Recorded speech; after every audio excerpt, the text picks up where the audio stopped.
Olá, boa tarde a todos, sejam muito bem-vindos, muito bem-vindas ao Seminário Cinema Industrial, que faz parte da programação do 54º Festival de Cinema de Brasília, Festival de Brasília do Cinema Brasileiro. Esta edição do evento tem como tema Futuro do Cinema e o Cinema do Futuro. Os assuntos que passam por esse tema dialogam diretamente com questões como os formatos híbridos de realização e exibição, as novas tecnologias e também os próximos desafios que cineastas, espectadores e produtores de festivais de cinema terão de enfrentar e, na verdade, já estão enfrentando. Bom, meu nome é Ana Paula Souza, eu sou jornalista da área cultural e especializada em audiovisual. Fiz um mestrado sobre a Ancinave, entendedores entenderão, e um doutorado na sociologia sobre a criação da Ancine e as políticas públicas nos últimos 20 anos. Eu vou fazer a mediação do debate que se chama Cinema Industrial em um Universo Multifacetado. A ideia desse debate é tentar discutir qual será o espaço das salas de cinema e das plataformas para o audiovisual. E nesse contexto, como fomentar a criação e as novas linguagens em um futuro que vai incluir, obviamente, o cinema comercial, o cinema autoral. Nesse contexto, a gente se pergunta o que o público quer ver, o que as plataformas têm a ver com isso tudo, quem financia, quem decide o que vamos ver. Enfim, todas perguntas amplas e desafiantes. E para tentar tatear esse terreno, nós temos alguns convidados, todos eles muito especiais, que antes de prosseguir com a apresentação, eu já gostaria de chamar para dividirem aqui a tela com a gente, que são a Yafa Brits, o Marcos Ligocchi, a Viviane Ferreira, o Luiz Noronha e a Maíra Lucas. Eu dou boas-vindas a todos, daqui a pouco eu apresento cada um de vocês. Bem-vindos.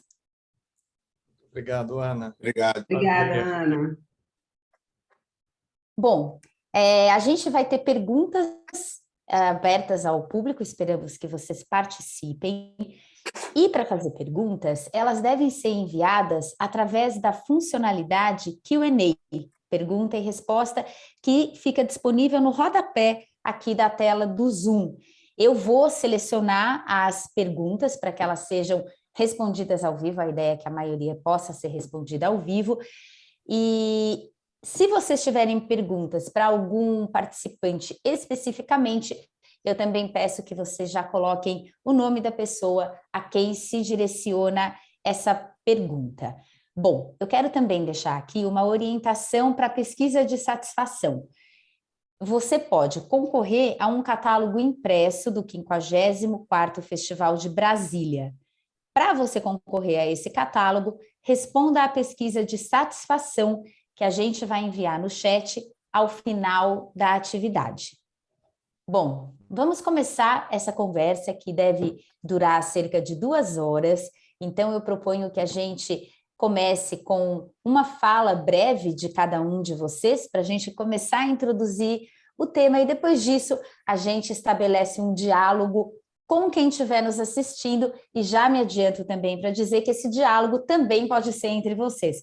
Então, se sintam plenamente confortáveis para vocês dialogarem mesmo de forma direta, não precisa esperar que eu faça uma pergunta para vocês falarem.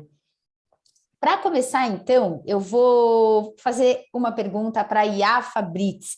A Yafa, que é uma produtora com mais de 20 anos de trajetória, ela está por trás de sucessos como a trilogia Minha Mãe é uma Peça, produziu séries como As Canalhas, do GNT, 220 volts do Multishow e Matches da Warner Channel. Longas-metragens também como Nosso Lar, além do documentário musical Cássia Eller. Em 2020, ela lançou o M8, Quando a Morte Socorre a Vida. Produziu também os longas Situação Perrengue, pela Buena Vista, O Fim da Inocência e Amarração do Amor. A empresa da Yafa é, desde 2010, a Migdal Filmes. Bom, Yafa, com esse currículo tão movimentado, com participações em lugares tão diversos da nossa paisagem audiovisual, acho que seria interessante você começar contando para a gente como foram esses últimos 20 meses da sua vida profissional. Eu sei que você poderia passar as 2 horas falando, mas nessa fala inicial, queria que você tentasse condensar para a gente assim, quais foram os desafios, os aprendizados e as possibilidades nesse momento tão conturbado, tão intenso, tão diferente. Bem-vinda mais uma vez. Obrigada, Ana. Obrigada ao Festival, né, de Brasília pelo convite. Obrigada aos meus colegas, meus amigos que estão aqui trazendo essa reflexão. Ana Paula, sou sua fã, estou sempre replicando seus artigos. Estou feliz em te ver, finalmente, pessoa física. Acho que a gente não se conhecia. Mas é difícil essa pergunta, porque ela é muito intensa, né? Esses 20 meses de mudança interplanetária, né? De tudo. Bom, vamos lá. Primeiro, vamos pelo começo, né? Começou a pandemia, foi aquele susto inicial, né? Que durou muito tempo, aliás, o susto inicial durou possivelmente 1 ano, que não terminava, né? E tentando fazer uma retrospectiva, assim, foi muito difícil.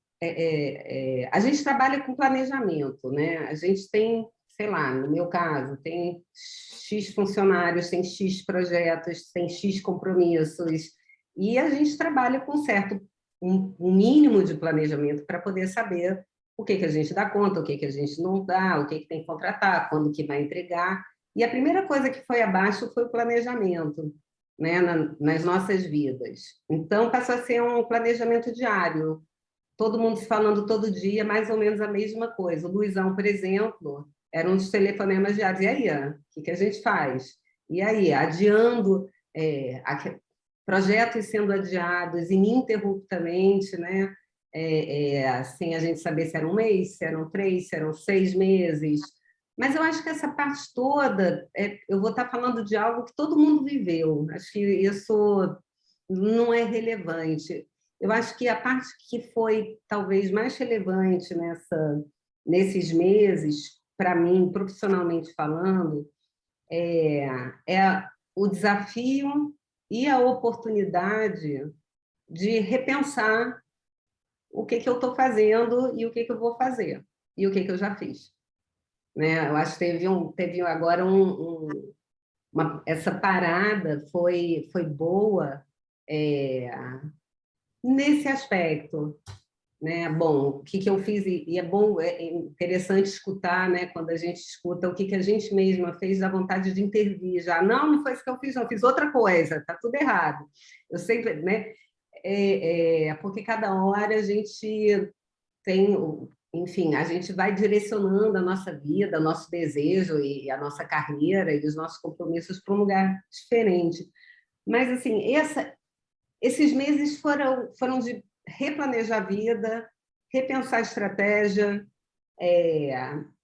restabelecer contatos com colegas. Acho que é uma indústria talvez muito individualizada, foi um momento de muita conexão com parceiros, um momento que muitos momentos assim, tipo, o mundo acabou, para tudo, acabou tudo, e seguidos de muito ânimo, pensando também no que vem pela frente, né? Ou seja, uma instabilidade total, na verdade. Mas eu fico pensando que toda vez que tem uma crise desse jeito, e é uma crise interplanetária mesmo, é uma crise no país, são mudanças do business, né, no mundo todo, são mudanças na forma, no nosso estilo de vida, né? Isso não só no Brasil, assim, em todos os lugares, é uma mudança nos negócios. Então, é uma chance de recomeçar, de começar do zero, sendo que você não está no zero. Já tem uma estrada, já tem um lugar, e isso é muito bom. Acho, e principalmente nos últimos meses, né, a partir do momento que a gente começou a se vacinar e voltou a pensar realmente em planejamento, que é a palavra que tinha sumido, pelo menos do meu cotidiano, porque era isso, era o planejamento diário, mensal, semanal, sei lá. O que eu mais tenho feito é pensar novos modelos de negócios, novos tipos, que tipo de conteúdo que o público quer ver. Eu fico muito animada para fazer, para experimentar, para fazer, para buscar. E tudo isso que eu estou falando não é nada que a gente não tenha feito nos últimos muitos anos da nossa vida. Os últimos 20 anos meio que foram assim, buscando, né, aquilo que ninguém viu ou aquilo que faz sentido para o mercado naquele momento ou para o público ou num nível bastante pessoal, buscando modelos de negócios que sejam bons para todas as pontas, coisa que nunca foi fácil. Aliás, a gente sempre teve em conflitos constantes com os nossos parceiros, historicamente falando, e isso possivelmente vai continuar sendo assim, né, pelos interesses que às vezes se chocam um pouco. Eu não sei, é muito difícil. Eu não sei se eu não sei não. Eu sei que eu estou sendo muito vaga nessa tua pergunta, sabe, Ana Paula? Mas assim, eu vou trazer, talvez, para não ser muito prolixa, algumas palavras-chave. Assim, a primeira, sobrevivência, resiliência. Essa é a primeira, né? O segundo conceito é isso, é uma remodelagem interna também, né? Sobre da onde vim, para onde vou, dentro do contexto da nossa indústria, dentro do contexto mundial e etc.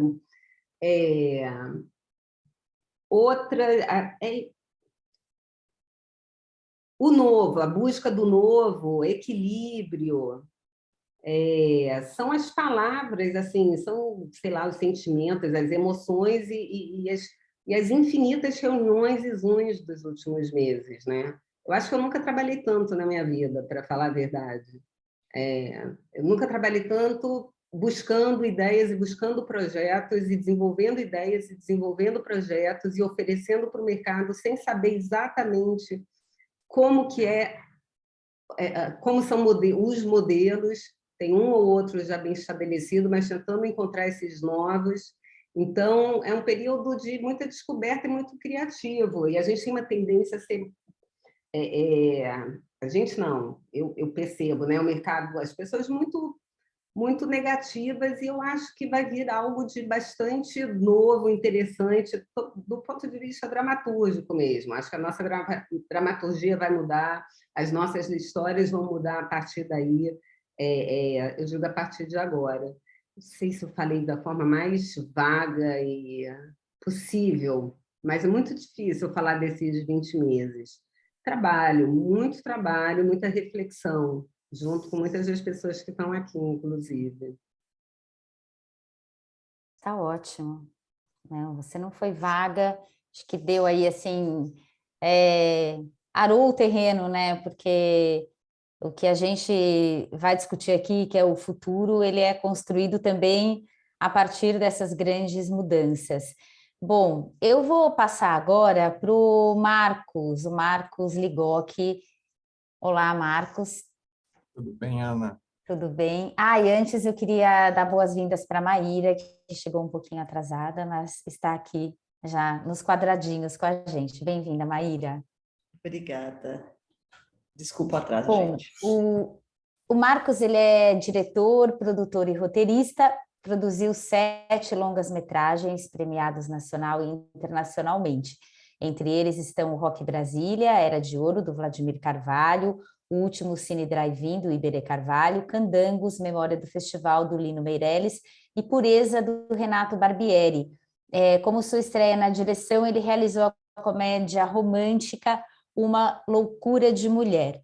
Quando a gente estava conversando aqui, antes desse debate entrar no ar, o Marcos mencionou rapidamente o percurso que a política audiovisual e o audiovisual, naturalmente, percorreu nesses últimos 20 anos, né, Marcos? Então, pensando no futuro, nesse futuro que todos nós estamos tateando e tentando entender qual será o lugar da sala de cinema nisso, queria que você desse para a gente a sua versão dessa história e das possibilidades de futuro que se desenham.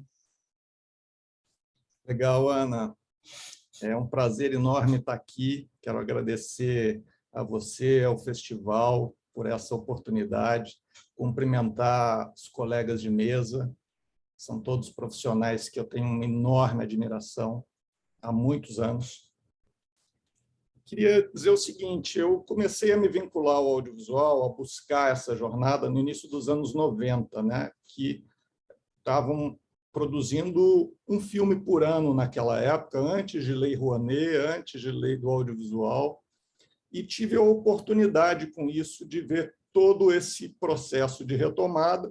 Até 20 e poucos anos depois, o Brasil está fazendo 180 longas por ano, né? Então, muita coisa se transformou e a gente teve recentemente transformações muito violentas também. Então, eu procurei consolidar, assim, simplificar, sintetizar alguns dos conceitos que mais me marcaram assim, nesse período para a gente refletir, como provocação.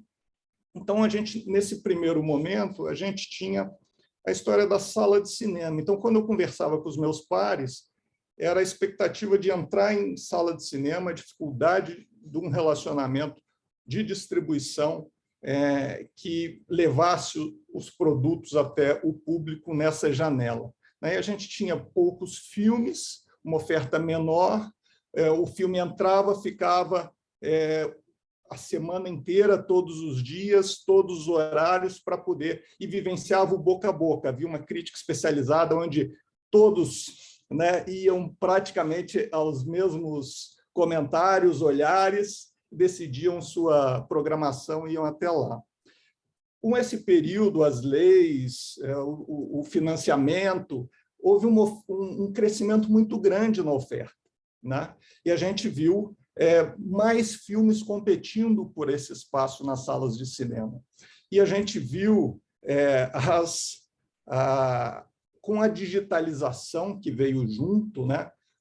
E esse espaço apertado, as majors, as grandes distribuidoras, reagiram aumentando o tamanho dos seus lançamentos para recuperar esse recurso investido mais rapidamente. Então, um lançamento grande, que era de 400 salas, passou a ser feito com 1.200, 2.000 salas, em alguns casos, e o que a gente observou foi uma queda abrupta dos recursos, né? Da receita dos outros filmes todos. Então, a gente analisa isso graficamente e é uma queda abrupta a partir desse momento. Há essa queda nas receitas.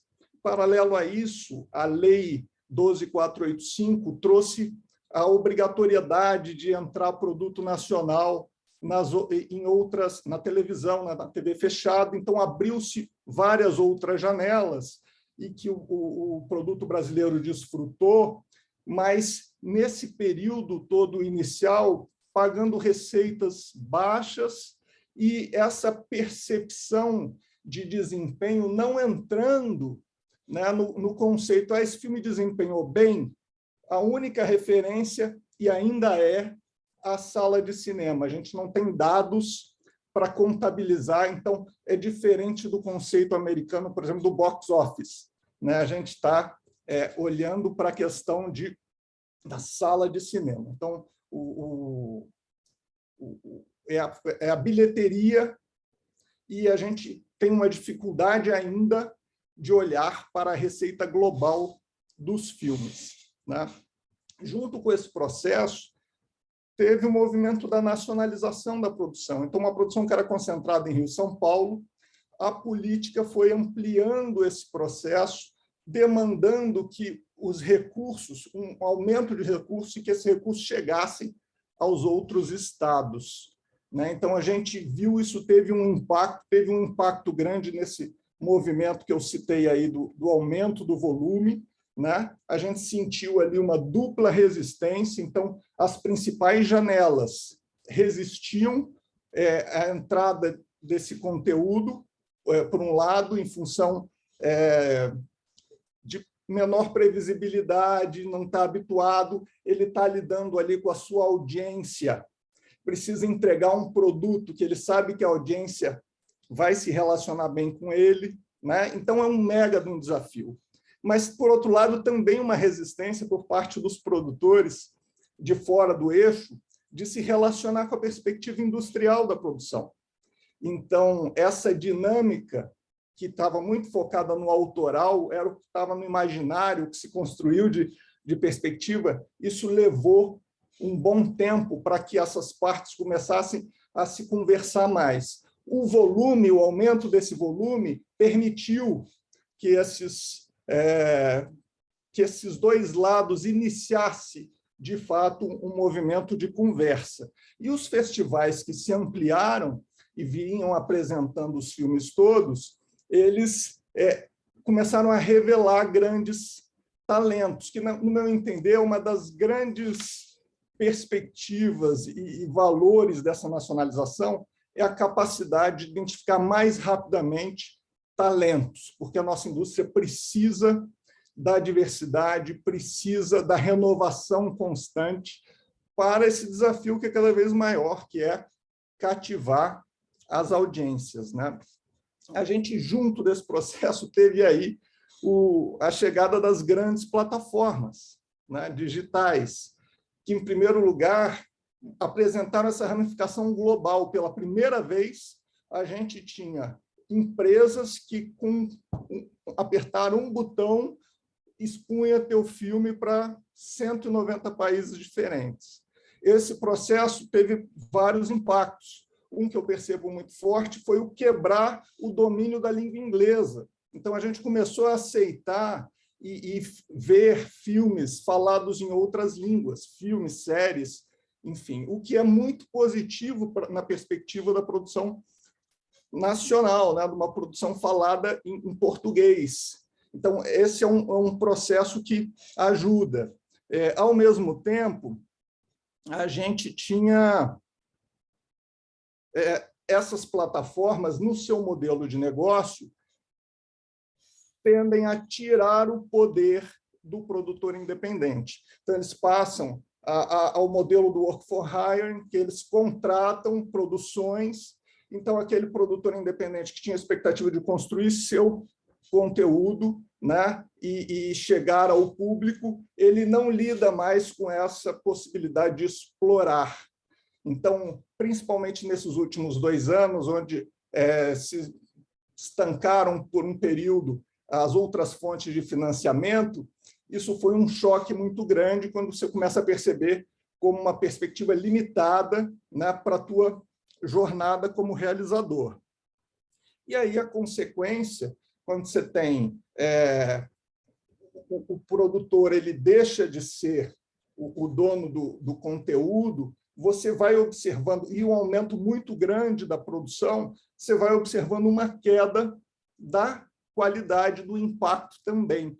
Isso está paralelo à questão das redes sociais e do YouTube, por exemplo, que surgiram, multiplicando, abrindo a possibilidade para produzir conteúdo, para discursar, a verdade desaparece. Então, você tem essa diversidade imensa, assim, pessoas se posicionando e com uma perspectiva facilitada de se tornarem atratores de audiência. Então, a gente vê grupos com pouco recurso, baseado em narrativas, construindo uma audiência muito grande, ganhando poder nesse tabuleiro. Então, a gente aquelas janelas que eram muito prestigiadas, que permitiam que as obras chegassem ao público, eram esses filtros, elas agora começam a enfrentar uma competição gigante e que a gente vê, inclusive, todo tipo de relação com o público que demanda um cultivo de audiência, como os grandes varejistas passam a utilizar conteúdo audiovisual para esse relacionamento, né? Então, é um momento de muita reflexão desafiante, né, para nós, e esse poder, no meu ponto de vista, começa a ficar na mão de quem tem audiência, né? Isso sempre foi, mas, na verdade, isso fica mais claro e essa possibilidade se expande muito também para empresas menores ou autores com menos recursos. E aí eu, recentemente, tive acesso a um estudo chinês que me chamou muito a atenção dentro desse contexto, em que eles descrevem que a gente vai mudar do conceito de long tail, né, que foi um conceito que se difundiu muito nos últimos anos, da cauda longa, né, em que a gente começou a aproveitar os filmes de menor impacto, de menor bilheteria, no longo do tempo. E eles geram uma receita de 20% desse total, assim, né, gerariam. E os grandes lançamentos, 80%.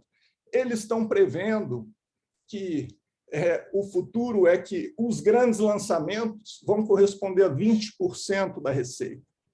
E os outros múltiplos lançamentos, e nesse contexto todo a gente começa a entender, eles vão passar a ter novas fontes, e cada vez mais a gente já observa isso, novas fontes de financiamento de receita, e esse bloco de produção é que vai assumir 80% da receita, né? O problema é que isso está também pulverizado, isso não está na mão de um ou de dois exibidores, né? Isso está absolutamente pulverizado. Então, na minha percepção, a audiência vai estar cada vez mais determinando o que é produzido, porque, inclusive, todos os mecanismos e ferramentas de leitura de audiência estão se popularizando e todo mundo tem acesso, né? Essas de Big Data, essas ferramentas todas estão acessíveis nas redes sociais.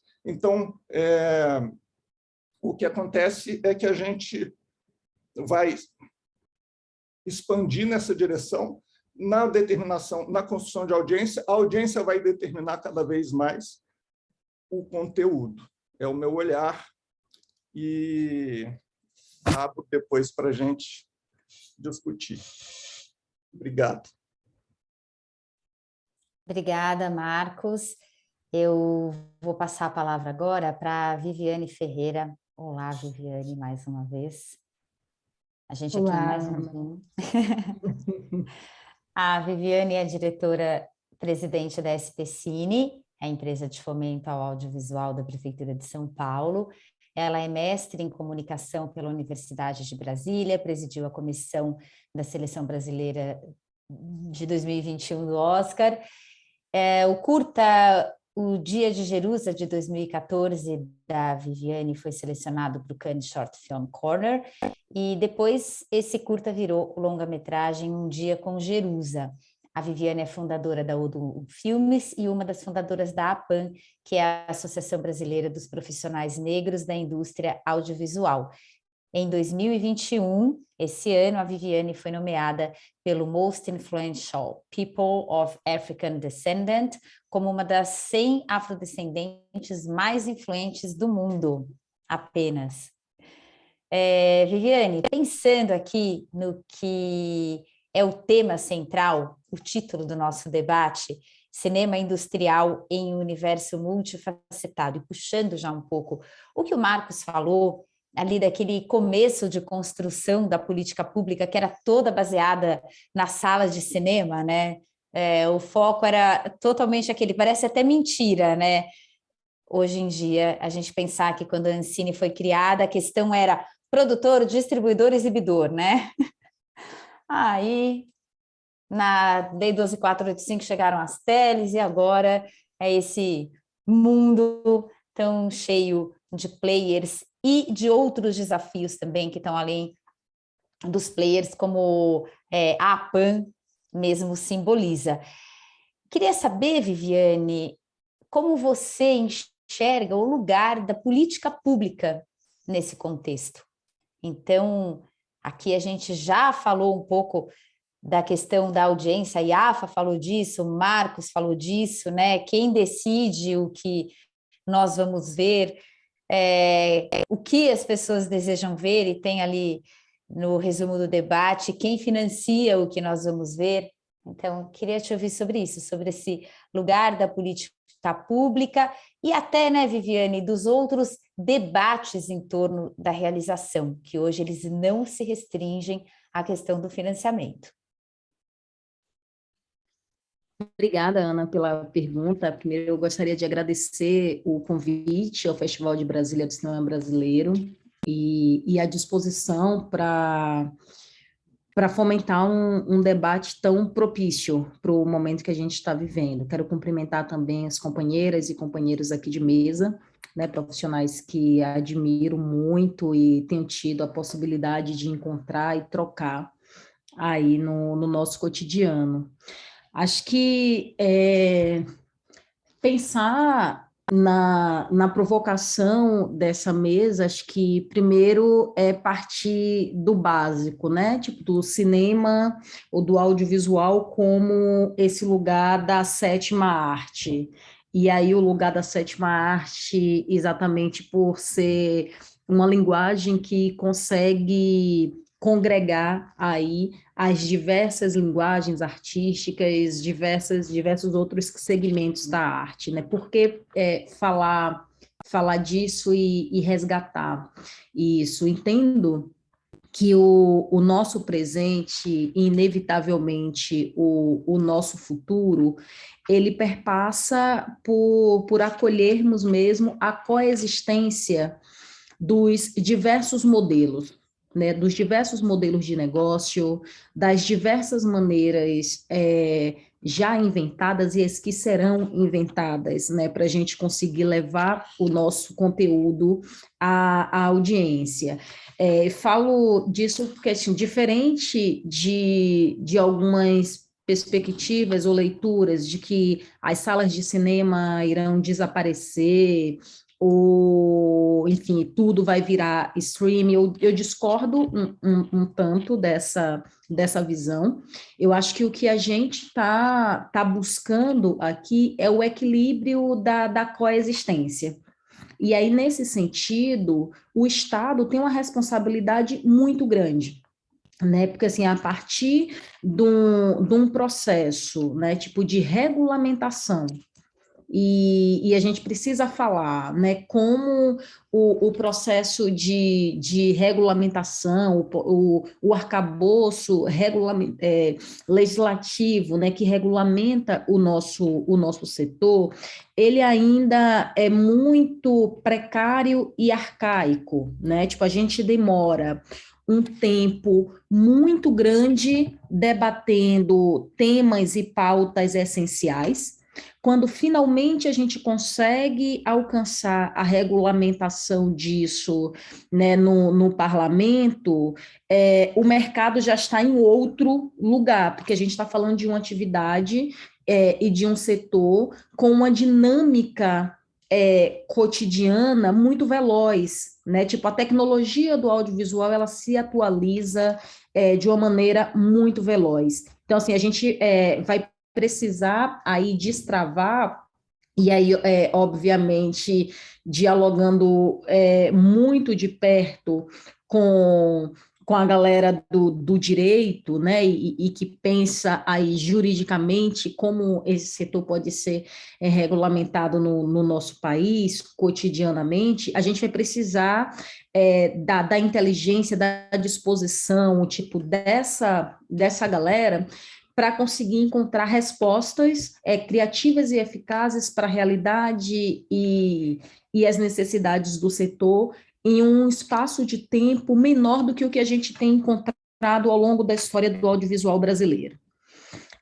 Isso é porque, tipo, se a gente entender que várias partes do mundo já têm dado respostas, né, para a necessidade de coexistência das salas de cinema e das streams, por exemplo, e a gente segue discutindo a regulamentação, né, esse é um dado muito sério, né, tipo, e muito grave para o futuro do audiovisual brasileiro. Porque assim, a gente precisa enfrentar, de fato, a pauta da regulamentação dos streams no Brasil como uma pauta urgente e para ontem, e o Estado precisa assumir aí a sua responsabilidade com isso. Porque quando o Marcos, né, traz para a gente que no início há 20 anos atrás, né, o dado que a gente tinha, né, para balizar o desenvolvimento, o crescimento ou não do mercado, era única e exclusivamente, né, a presença do público nas salas de cinema. Hoje a gente já sabe que existem outros espaços para a gente encontrar essas respostas. Mas streaming opera no Brasil, por exemplo, sem apresentar os dados de consumo.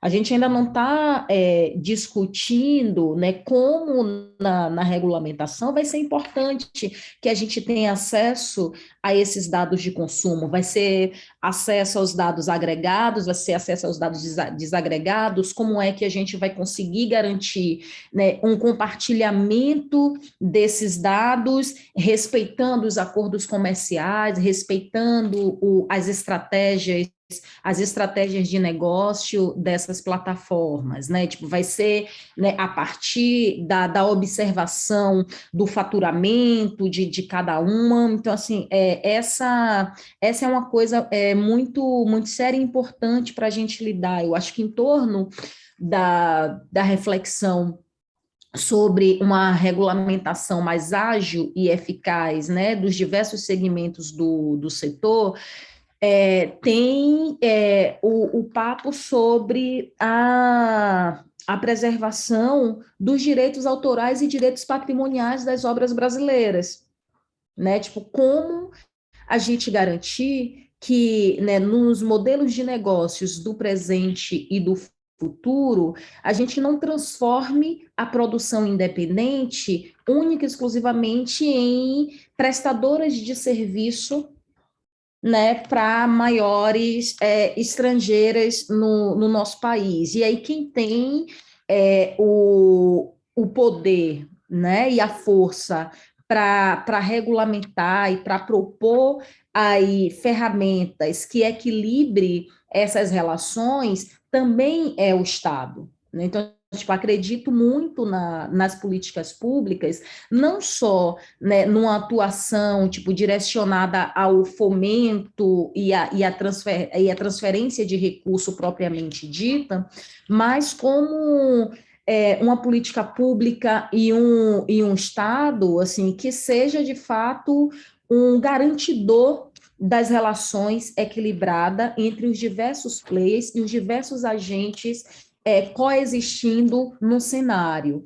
E, obviamente, a gente vai falar sobre o que é que garante um sucesso, né, um possível sucesso para a produção nacional aí no ciclo dos próximos 20 anos. Sem sombra de dúvidas, assim, a gente está num momento decisivo que é mais de 500 anos de desigualdade no Brasil, está dando ao audiovisual a oportunidade de reverter esse quadro, olhando, né, para um conjunto de criatividades, né, que está ali nas mãos, nas mentes, nos corpos e nas experiências, né, das pessoas que compõem os audiovisuais identitários no país, tendo a possibilidade de olhar para esse lugar, para essa criatividade que está acumulada e ainda não foi devidamente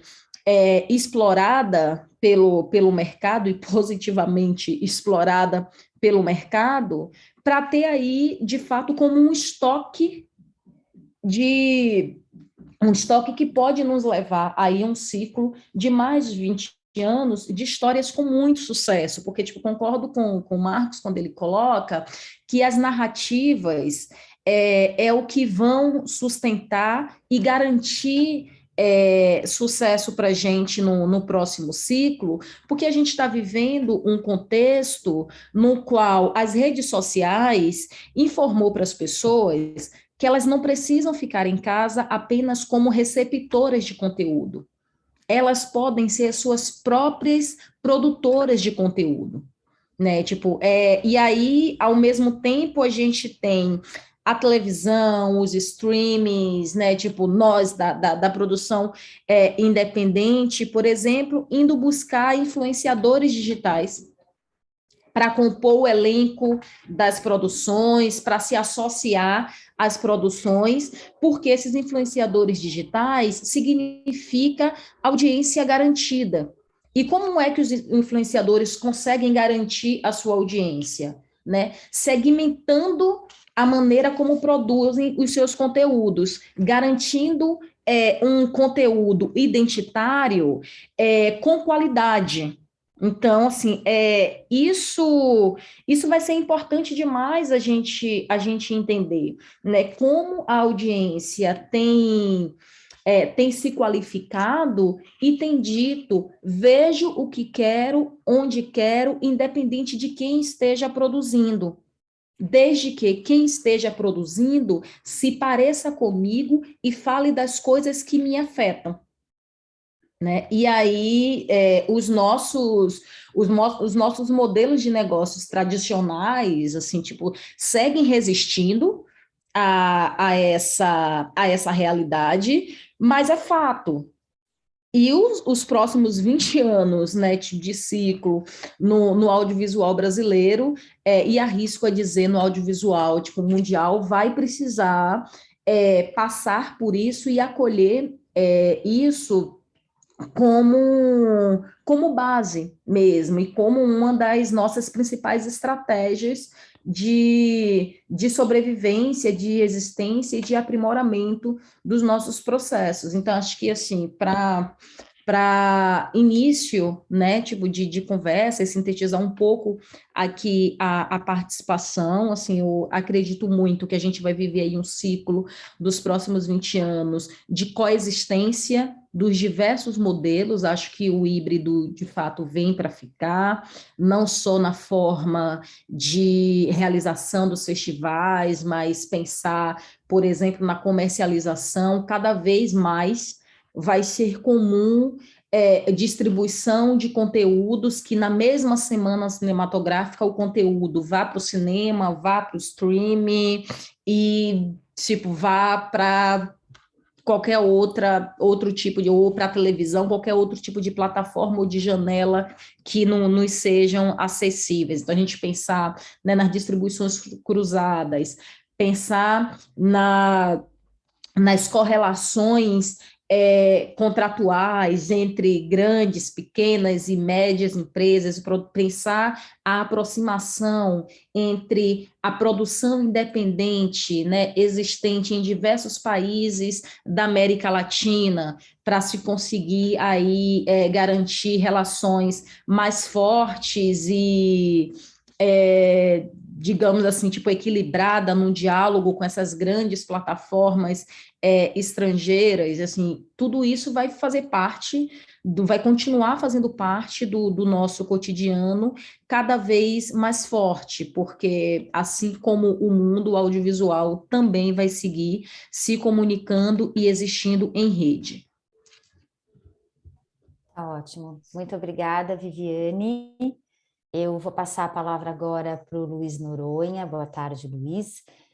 O Luiz é jornalista e escritor carioca, produtor de mais de 20 longas-metragens e de cerca de 60 programas e séries de televisão, entre elas Vai Que Cola, feita para o Multishow, Alternativa Saúde para o GNT, Detetives do Prédio Azul, do Gloob, e Mandrake, da HBO.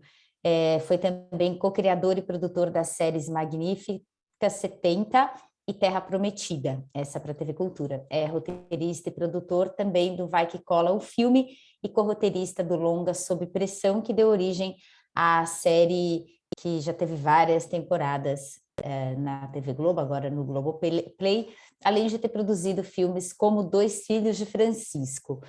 Luiz, a gente falou bastante aqui dos impactos, bastante não, mas falamos um pouco por enquanto dos impactos dessas mudanças para o cinema, né? Então, as plataformas ganhando essa proeminência, o hibridismo, como a Viviane falou. Você tem uma vasta experiência na produção de séries para a TV, então você trabalhou bastante para a TV por assinatura.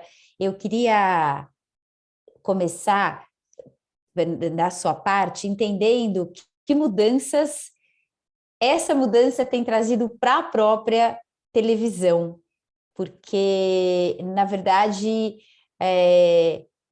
que tem mudado muito o campo do cinema em si, todo mundo sabe, mas acredito que para as próprias séries e programas e filmes, alguns que, né, como Sob Pressão, que foi um longa que virou série, as mudanças também estejam sendo muito grandes. A gente vê que as próprias plataformas, agora ao longo de 2021, têm anunciado assim, uma programação de conteúdo brasileiro que está muito além dos longas e das séries, né? Já tem talk show, reality.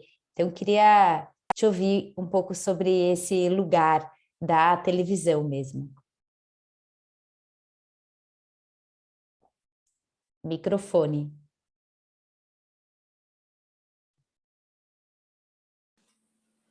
Agora sim. Obrigado, Ana, obrigado à organização do festival e agradeço aí aos companheiros por essa mesa tão forte, interessante para discutir esses assuntos. Eu acho que, do ponto de vista da televisão, o que aconteceu de mais notável é que, assim, até o advento da Netflix, digamos que isso tem uns 10 anos, né? No Brasil tem 10 anos, talvez tenha 15 ou um pouco mais nos Estados Unidos.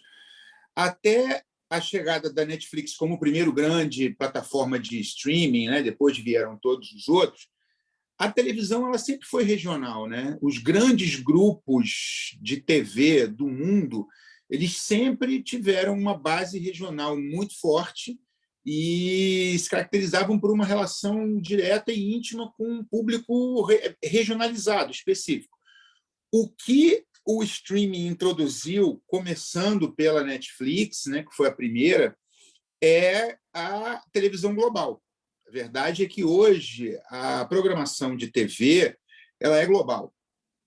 Essas operadoras de streaming, eles estão é óbvio que eles precisam se fortalecer nos países e agradar a audiência local, mas a métrica deles é global. Assim, a medida de sucesso é global.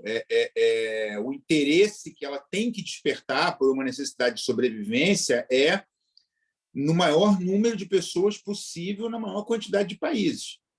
Então, a grande diferença é essa. Por um lado, né, como o Marcos falou um pouco, a gente tem a oportunidade de expor características da nossa cultura, né, e, sobretudo, acima de tudo, a nossa língua, a um público infinitamente maior, né, um público do mundo inteiro. E, por outro lado, curiosamente, a gente precisa nos adaptar a uma gramática global de contar histórias. A gente não sempre vai existir uma coisa mais específica de uma determinada cultura, mas vai ser nicho, como sempre foi. Assim, do ponto de vista industrial, a busca é de uma comunicação mais ampla possível.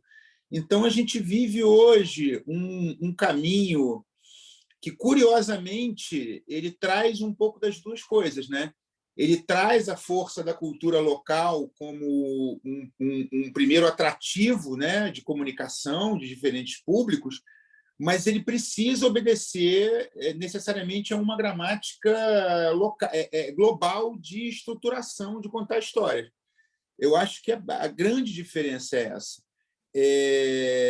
Queria falar um pouquinho, uma coisa que eu estava aqui acompanhando o papo dos companheiros.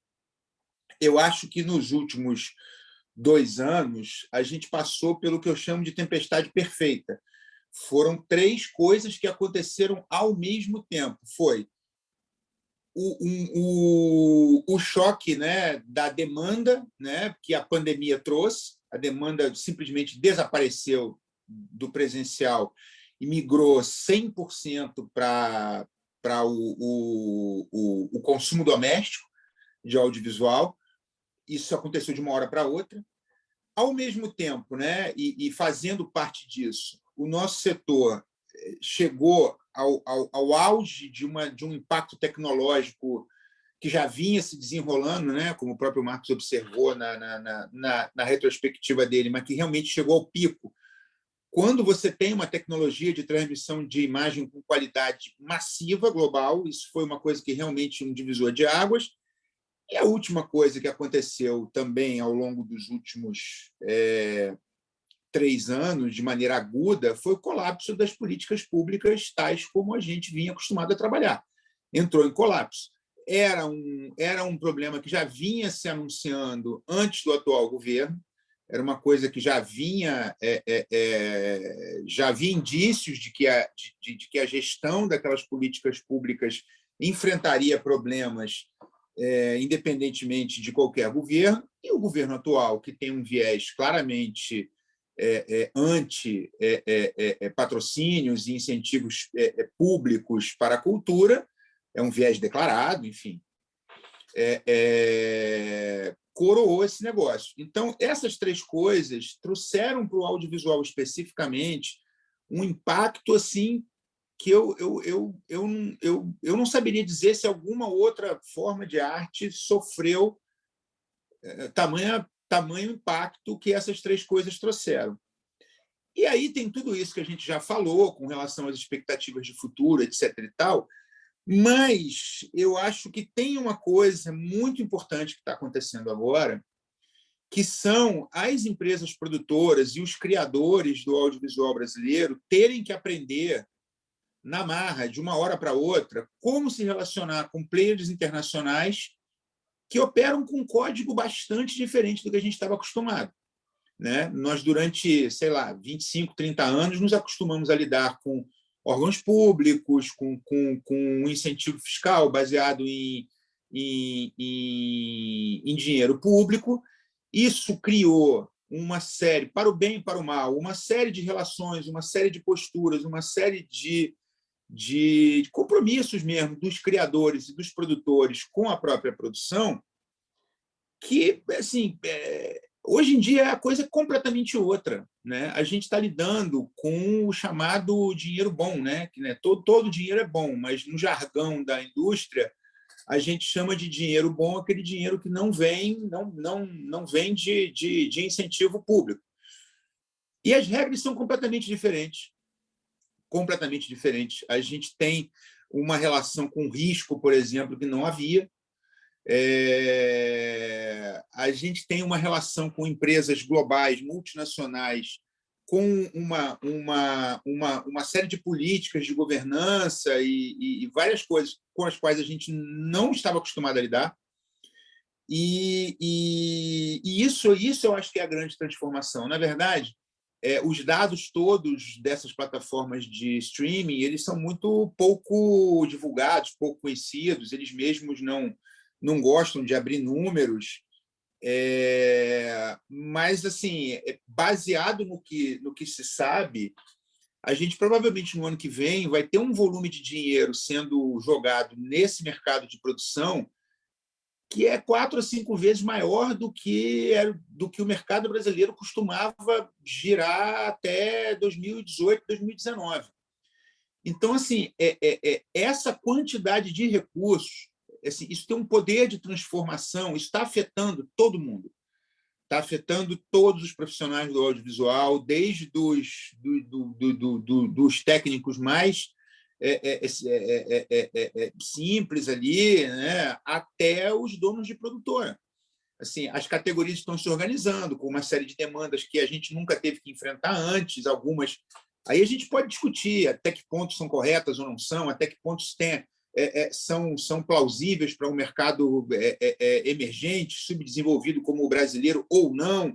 É uma outra discussão, mas o fato é que todas as pessoas ligadas ao setor audiovisual estão impactadas por esse derrame de dinheiro como a gente nunca viu. Isso está afetando todas as relações desse mercado e, inevitavelmente, vai afetar os meios de produção e os produtos. É inevitável, né? É uma coisa que não há o que fazer. E, olha, assim, nesse caminho, vai ter gente que vai ficar pelo caminho mesmo. Infelizmente, é fato. E, assim, quem conseguir se adaptar a esse mundo novo, a esse mundo de risco, a esse mundo de dinheiro que tem que voltar, que tem uma série de relações diferentes do que a gente estava acostumado, eu não sei, assim, a gente está vivendo numa terra absolutamente sem lei, né? A produção audiovisual hoje ela é completamente dependente, hoje em dia, da demanda dos players de streaming, e não há nenhuma espécie de regulação no Brasil com relação a essa montanha de dinheiro que está em circulação aqui. Então, a gente está, hoje, vivendo num mercado completamente desregulado, completamente um faroeste, é terra de ninguém. A gente sabe que as negociações não são as mesmas para cada produto, para cada produtor, para cada talento. E eu, sinceramente, não sei qual o espaço que vai sobrar no futuro para quem num raciocínio de política pública, porque eu vou dizer, muito sinceramente, hoje em dia tudo que eu quero é não depender de Ancine para nada, porque é uma prova de resistência, é uma tortura, é uma coisa assim, você não tem controle de cronograma, não tem controle de orçamento, não tem controle de nada. E agora o outro lado é o faroeste, né? É a terra sem lei. Então a gente está debaixo ali do furacão nesse exato momento.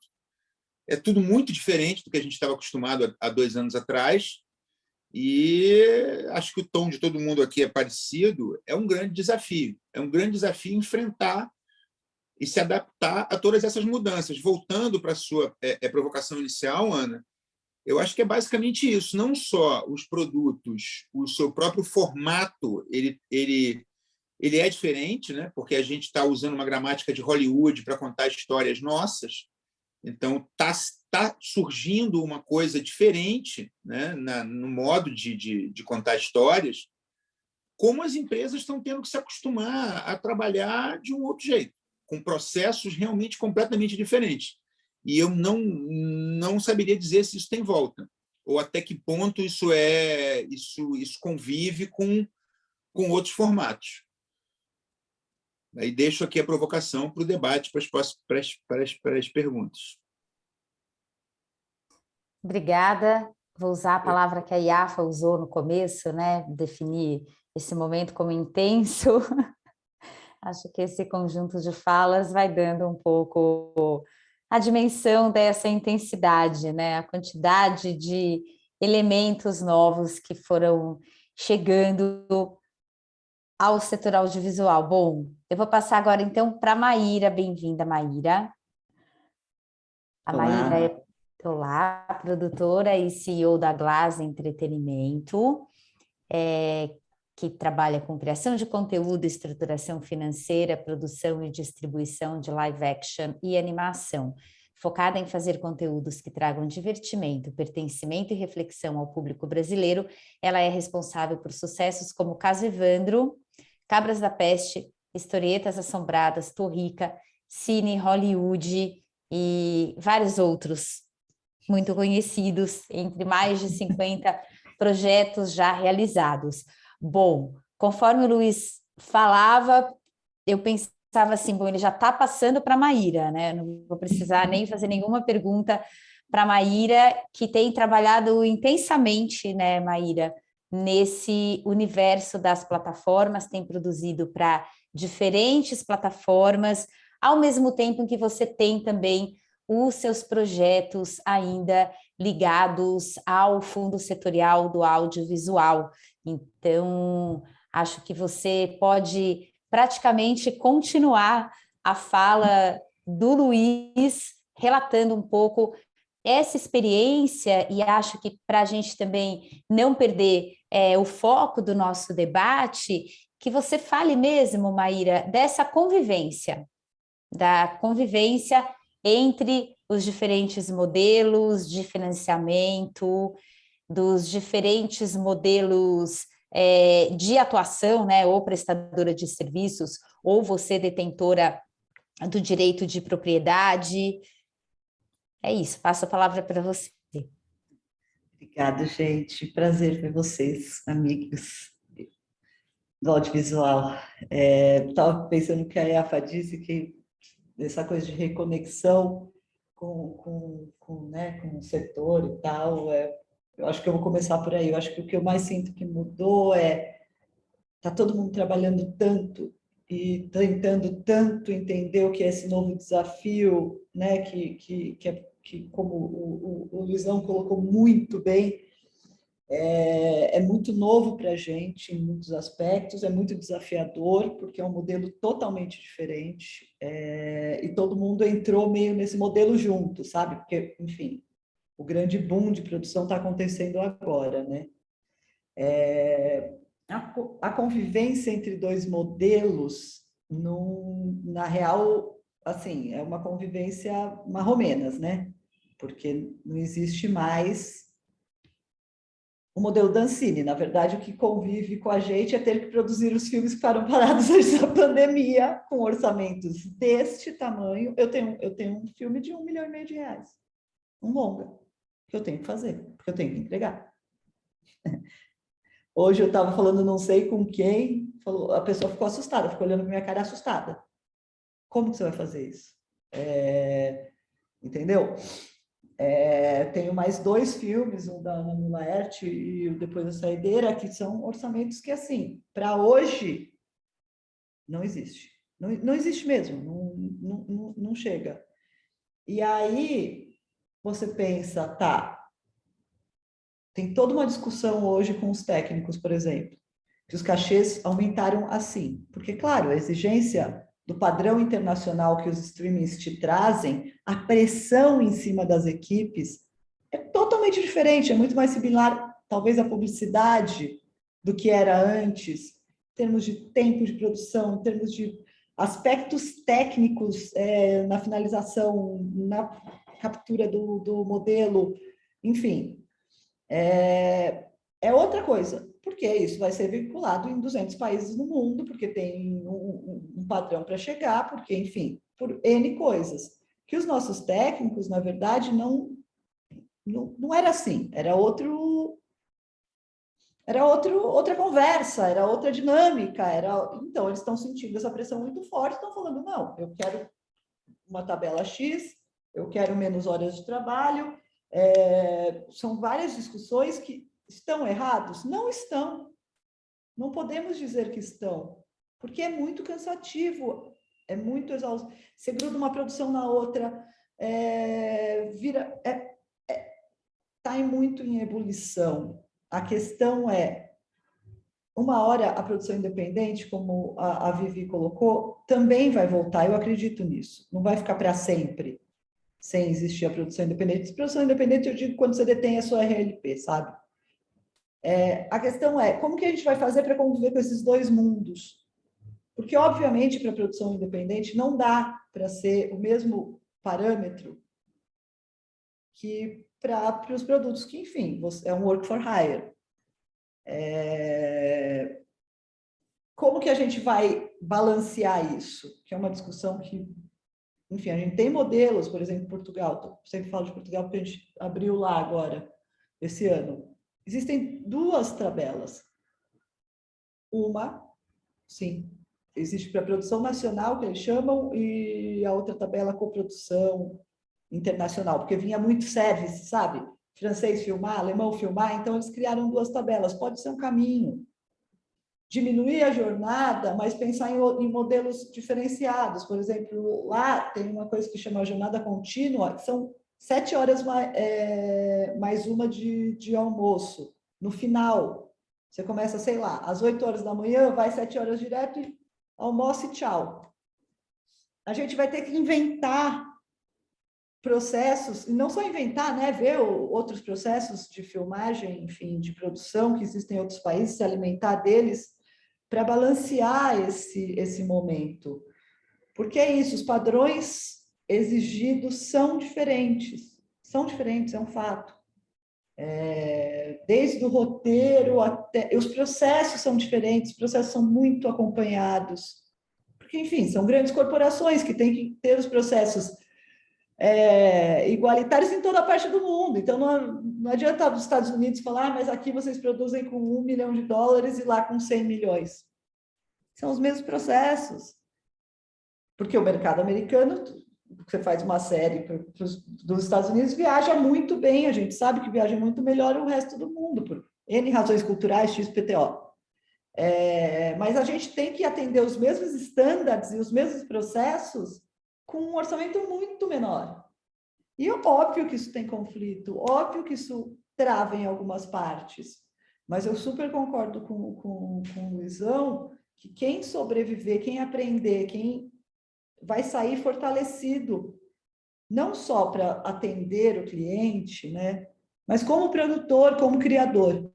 Eu acredito muito nisso, mas esse processo vai ser muito difícil. E não estou falando só para a gente, produtor. Esse processo está sendo muito difícil para as equipes. Esse processo está sendo extremamente difícil para os talentos. Porque é isso. A gente fazia um projeto, mesmo que fosse para o artigo 39, fosse para a TV mesmo, né, Luizão? Ou fosse, enfim, para a Globo, aqui. É outra lógica, é todo mundo brasileiro, no último caso, entendeu? Tá todo mundo, você não está com um padrão, uma régua mundial estabelecida de processos.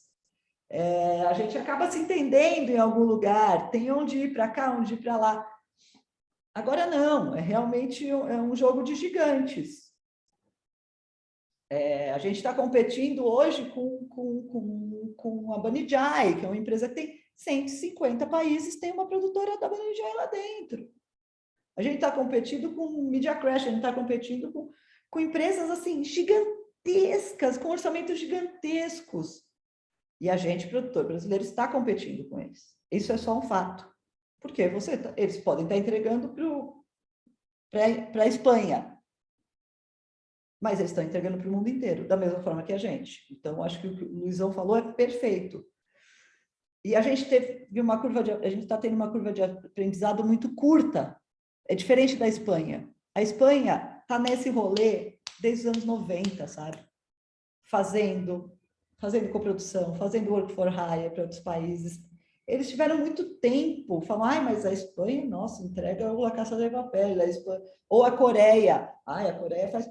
Gente, eu fui para a Coreia. A indústria deles de TV e de cinema é uma loucura. É imensamente maior que a nossa, independente.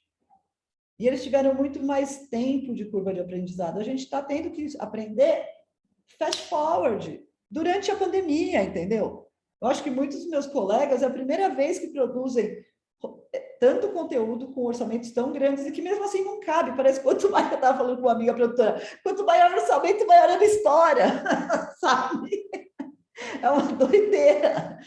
Então, eu acho que esse ponto do convívio e dessa curva de aprendizado, dessas exigências que você tem que chegar, elas têm que ser muito conversadas com as equipes, com muito carinho, mas também com a compreensão de que não adianta chorar, entendeu? É assim. Ninguém vai baixar o sarrafo porque a gente começou nesse jogo faz pouco tempo. Porque não tem como. São padrões mundiais, entendeu? Então, eu acho que essa relação talento, equipe com os clientes é um jogo que... E isso é o produtor que faz, não é outra pessoa. Essa coisa, o showrunner. não existe o showrunner que nem tem nos Estados Unidos, sabe? Que você chega e fala, olha, meu amor, os notes dos canais são esses, tá? E assim, essa cena aqui que era para fazer tal jeito, tá muito cara. Inventa outro jeito para passar o mesmo sentimento, inventa uma cena barata para passar tudo isso que essa cena caríssima tem. A gente não tem esse profissional no Brasil. É o produtor que faz isso. Então, o produtor é o intermediário, e o produtor é a pessoa do criativo, e o produtor também é a pessoa que se relaciona com as equipes e não quer que as equipes se sintam desmotivadas, que acham que estão fazendo publicidade, que se sintam cansadas, que se sintam exaustas. Tudo isso saindo de uma pandemia. É uma loucura. E tudo isso a gente também tem que reaprender a viver dentro desse modelo, que é o que eu sempre falo. Uma coisa é quando você detém a RLP e você fala, bom, eu vou ganhar X durante X anos, aí eu vou pegar esse bolinho e vou reinvestir na minha empresa. Quando você não tem esse bolinho, o seu catálogo vale nada. Vale nada. Você não pode pensar um dia e falar, não, nossa, um dia a Disney vai vir aqui e vai me comprar. Não vai, meu amor, porque você não tem catálogo. Você não rentabiliza tanto, porque você está sempre no serviço de produção. Isso de um lado, né? E o custo da empresa fixo aumenta muito. Porque você tem que pôr uma estrutura de atendimento, uma estrutura de financeiro, uma estrutura de pós. Você cresce a sua empresa muito, e a gente tem que aprender a conviver com isso. Então, você vai convivendo, vai tateando, né? E do outro lado, você tem a responsabilidade dessa entrega e dessa gestão de RH, sabe? Eu acho que essa gestão de RH ficou mais intensa. Falou, olha, diretora, é assim mesmo. Oi, técnico de som, sim, os specs são esses. Ah, mas eu preciso de um equipamento que grave 12 pessoas com o canal super limpo. Precisa. É muito multifacetado essa hora desse aprendizado, sabe? Mas eu acho, sinceramente, que se a gente conseguir ter conversas francas, conseguir pensar com os técnicos, poxa, não vamos também penalizar a produção independente, é outro lance, você também não vai ficar tão estressado, não é tão pesado, tem outros tempos, tem outras conversas, a gente vai conseguir chegar num equilíbrio. A questão não é de um dia para o outro. E vai ter mortos e feridos pelo caminho, entendeu? E também eu acho que, assim, essa bolha, a gente está vivendo uma bolha, eu tenho certeza disso. Conversando com outro, a gente está vivendo uma bolha. Assim, todos os lugares, eu tive num evento internacional mês passado, todos os produtores de todos os lugares do mundo, sei lá, da Coreia, o Chile, todos estão com olheiras desse tamanho das minhas. Tipo, meu Deus, não tem equipe, eu tenho que entregar tudo que estava atrasado, meus orçamentos estão defasados, os equipamentos ficaram caríssimos, ai meu Deus, está todo mundo assim. É um trem mundial mesmo, sabe? É um momento mundial. Não acho que vai durar além de, sei lá, 24, 25. Acho que vai depurar, como o Luiz Albem colocou. Acho que a gente vai sentir um movimento, isso é super achismo meu, muito parecido com o que a gente viu com o cinema de Major. Menos projetos, enormes orçamentos. Acho que mesmo no Brasil, essa coisa da pulverização, acho que ela vai dar uma diminuída, sabe? Porque também é isso, a indústria, os orçamentos vão subindo. E aí os players não vão conseguir fazer tantos com orçamentos tão grandes. E aí é isso, quem não ficar pelo caminho tem um futuro sólido, estruturado. Mas muita gente vai ficar pelo caminho, infelizmente. Mas vai ser, eu espero que as políticas públicas voltem e a gente consiga, enfim, ter uma manutenção de jovens talentos, jovens produtoras, jovens técnicos, jovens todo mundo, porque se também a gente não tiver política pública, você não tem um ambiente de formação, não dá para formar ninguém. Não dá para formar ninguém entregando para o streaming. A pessoa tem que estar super formada. Não adianta, entendeu? não é um espaço de formação. Tem, lógico, tem que são muito legais, programas como os da Netflix, os The Base e tal, mas você forma aquela coisa do cinema, você fala, poxa, o pessoal saiu da faculdade, que é normal do caminho de formação, ele não existe nesse ambiente, não dá para fazer. Então, a gente precisa de política pública, inclusive, para não acabar com o próprio negócio com o streaming, entendeu? Daqui a pouco não tem equipe, gente. Daqui a pouco, não tem hoje. Não tem câmera. Tá uma loucura. Mas acho que respondia longamente a sua pergunta. Super. Obrigada, Maíra. Bom, lembrar que quem está nos assistindo de que passada essa primeira rodada a gente está abertos para receber perguntas no Q&A. Só um comentário rápido antes de passar para a Iafa, que pediu para comentar a fala da Maíra.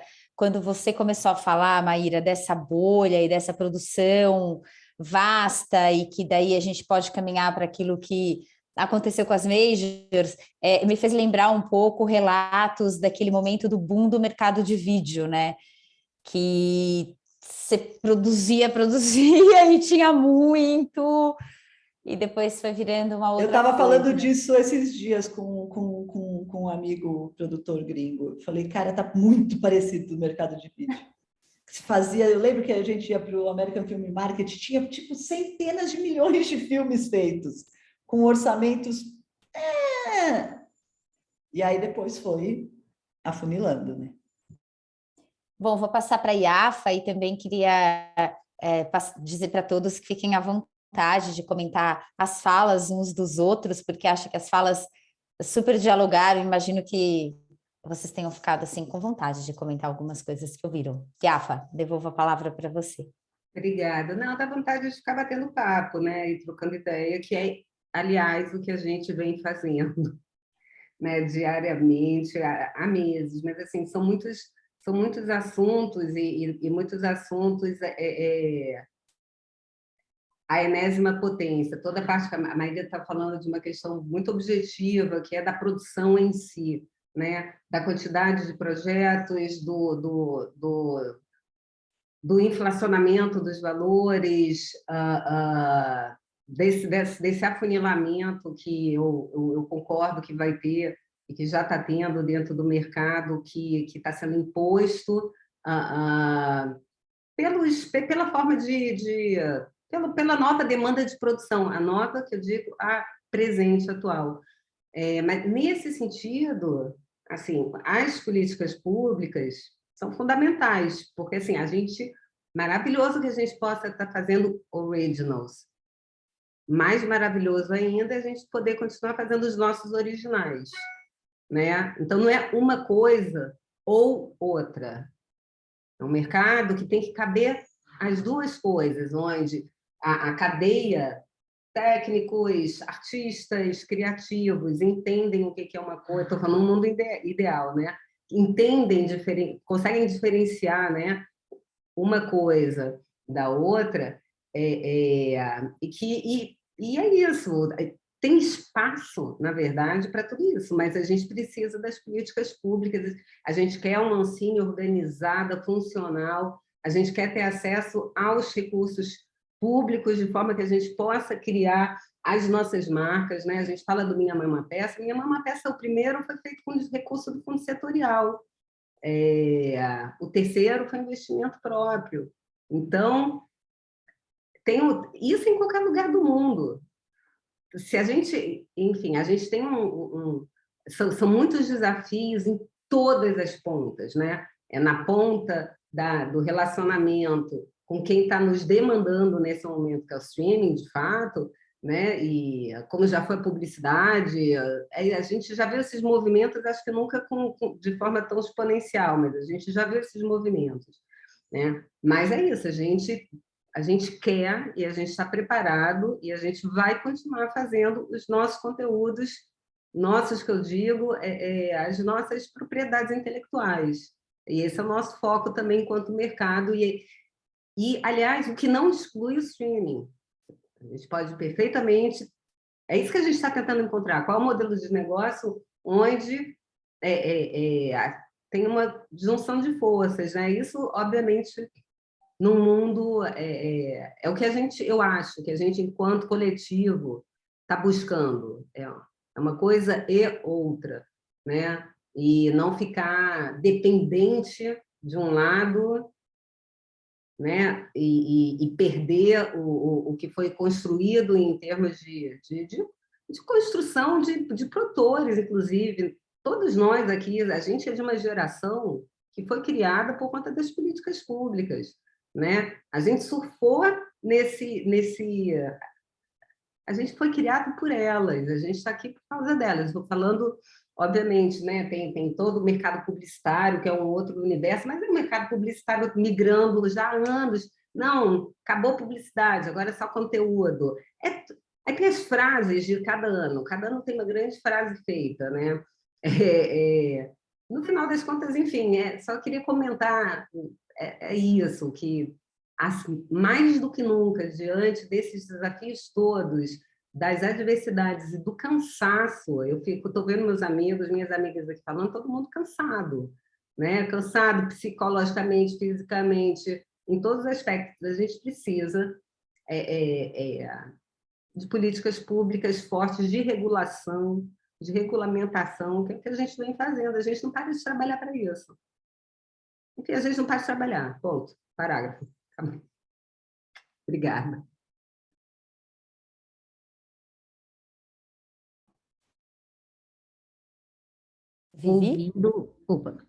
Ouvindo a Maíra e a Yafa falar, assim, pensando como de fato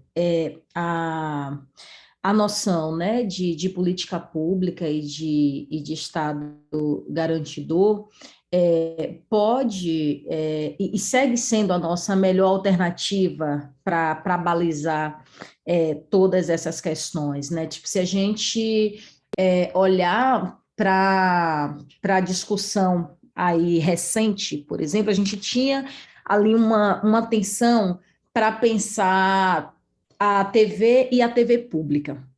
Então, tipo, muita gente teve acesso e começou, tipo, produzindo para a TV pública, não necessariamente para a TV Globo, né? Até se credenciar tecnicamente, esteticamente, entender os processos de produção e se habilitar a trabalhar ali de alguma maneira em grandes produções, olhando aí para a história da TV, o que significa, né, o conglomerado Globo nas nossas vidas. Quando penso a importância fundamental e vital de uma regulamentação do streaming no Brasil, a contento da nossa realidade, assim, tenho compartilhado em alguns lugares que dessa conversa não pode sair a necessidade da gente pensar o que é o streaming público também.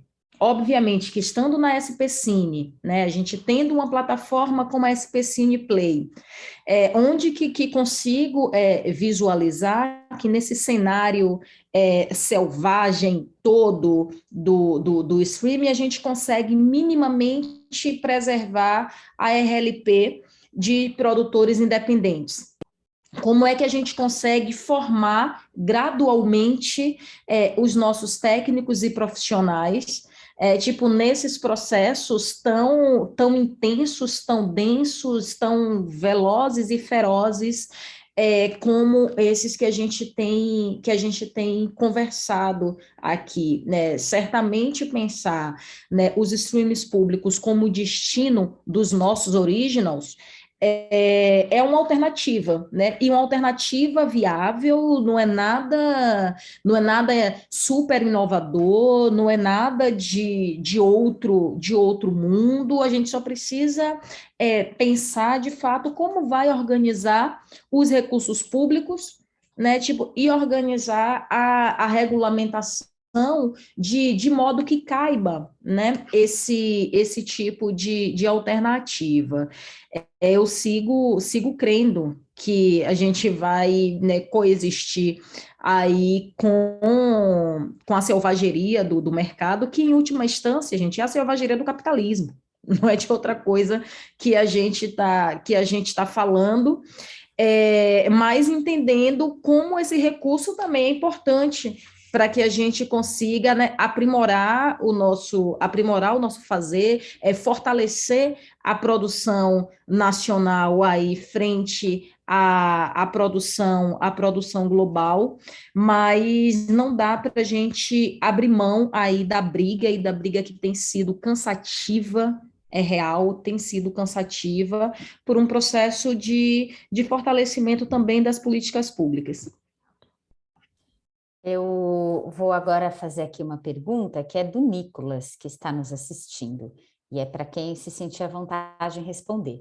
O Nicolas pergunta como levar esses conhecimentos e o ensino dessas noções industriais envolvendo o audiovisual para as zonas periféricas. Como eu consigo inserir os jovens e adultos da periferia que produzem muito material nesse lugar de acesso a recursos públicos e noções mercadológicas?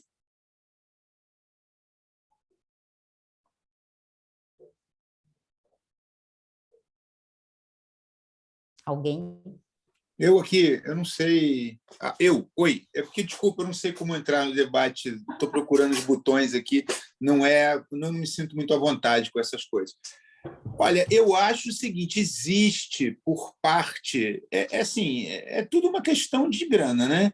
À medida que a gente tem mais e mais consumidores vindos das periferias e dessas classes, é natural que os players queiram atrair criadores que se identifiquem com esse universo, né? A gente tem, por exemplo, na Netflix, uma série chamada Sintonia, que é um gigantesco sucesso e é feita, até onde eu sei, com um viés bastante inclusivo, né? Tanto nas equipes quanto na criação.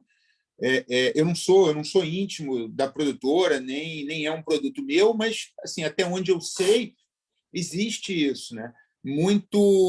Existe, né, uma pressão grande por uma postura inclusiva das produtoras, tanto na formação de equipe quanto no desenvolvimento de projetos. É um pouco isso que está acontecendo. Agora, como disse a Maíra, nada acontece da noite para o dia. É um processo, sim.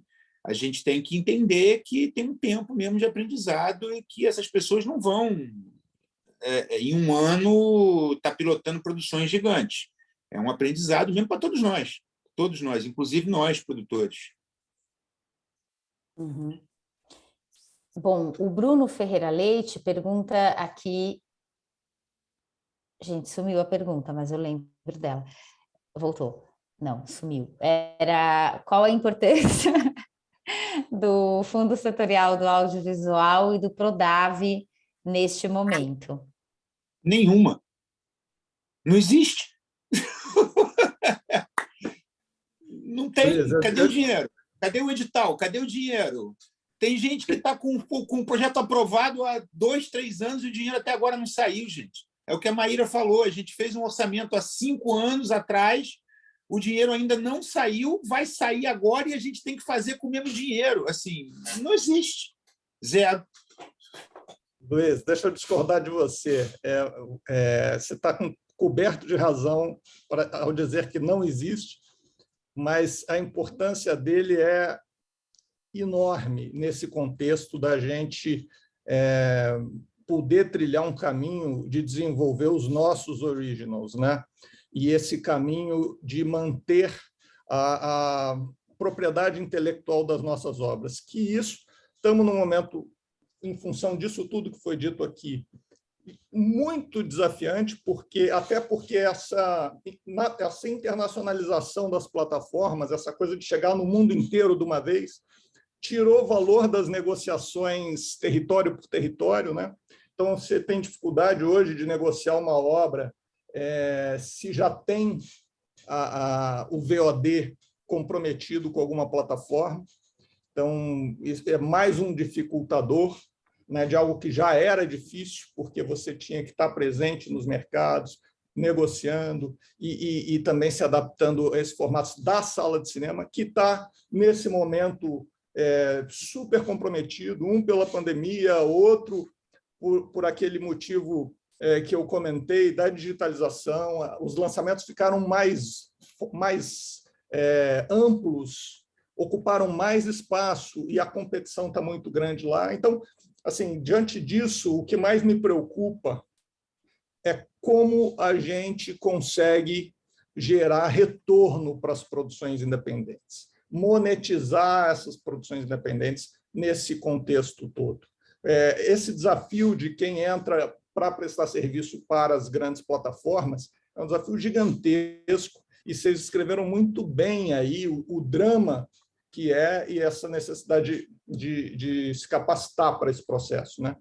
Mas a geração é importante para o país, a produção de IPs próprios e o poder sobre isso e poder explorar e monetizar e gerar produtoras bem-sucedidas e qualificadas a partir da exploração desses produtos no mercado internacional. Agora, essa resposta ainda está sendo construída. Como explorar e como monetizar isso, hoje, está muito difícil ver. Tem uma fumaça muito grande, é uma pressão de todos os lados, a tempestade perfeita que você falou, né? Mas eu acredito que, nesse momento, estamos vendo aí, eu estou tendo a oportunidade de participar lá da Câmara Técnica da Ancine, né? A gente acabou de passar por um momento de discussão muito forte, novos editais saindo, esse processo todo sendo pensado, repensado, né? Para essa entrada, para esse momento específico. É um enorme desafio, mas a gente precisa preservar isso e seguir procurando com muito afinco, eu acho. Olha só, eu queria, vocês desculpem, mas assim, fazendo aqui um pouco o papel da provocação, não sei se é a intenção de vocês, mas eu acho que a gente tem que tomar muito cuidado em não idealizar o antigo modelo Ancine, porque a verdade é que assim, nós temos aqui produtores que já produziram alguns filmes. Em quantos vocês conseguiram ganhar dinheiro seguindo a cartilha da Ancine, com comissão de distribuição, com pagamento de P&A que cai no produtor? É o produtor que tem que pagar o P&A, é o filme que tem que pagar, é o pedaço do fundo setorial, é o pedaço da Major que ganha equity com dinheiro público. Quer dizer, eles têm a mesma vantagem de Hollywood, só que usando dinheiro público. No Brasil é um negócio absurdo.